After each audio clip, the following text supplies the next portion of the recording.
So, ito ang wala at ito ang meron. Okay, blend lang natin. Tingnan mo lang yung appearance niyan pagkatapos natin lagyan. So, ayan. Ay, tingnan mo yung pagkakaiba, be. Ay, nakikita mo ba yung chismis ko? Ay, nakikita mo ba yung chismis ko kanina? Ito yung may mga chismis na natitira. At ito yung wala. Be, grabe. As in. Oh, nakikita mo ba? Ito yung chismis na meron. At ito yung wala.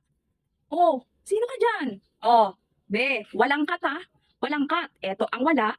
Ayan ang wala. Ito ang meron. Ay, sino ka dyan? Trending to ngayon. Etong leg foundation, be, kung hindi ka familiar dito, pues sinasabi ko sa'yo, kailangan mo to. Especially pag marami kang chismis sa legs, kung marami kang mga peklat, eto, kailangan mo to. Ano factor dito is 2025 at 2028 na expiry date. So, ganito yung mismong appearance niya. Papakita ko sa inyo kung paano ginagamit to. Pag check out kayo, katulad din ng ibang product, dapat nakasid na maayos ha. Tayo mismo yung magbubukas kasi nga, brand new. Yes, bagong-bago. So, tumitig kang mabuti. Tignan mo yung pagkakaiba ng parehas na wala at yung meron. Nakikita mo ba yung chismis ko na yan? Kayang-kaya niyang tabunan yan. Yan yung sinasabi at yan ang kwenta ng foundation, leg foundation na to or leg makeup. Be, walang cut. Oh, alam mo na. Eto, walang etchos ha. Sinasabi ko sa inyo, kailangan mo to. Be, naka-discount sale to ngayon. So, kung marami kang chismis sa legs at hindi ka makapag-short press, solve na ang problema mo, be. Eto na ang problema mo, mag-short ka na, basta bumili ka lang nito. Bahala ka kung ayaw maniwala. Pinakita ko na sa'yo, walang cut-cut. Naka-discount sale yan, okay?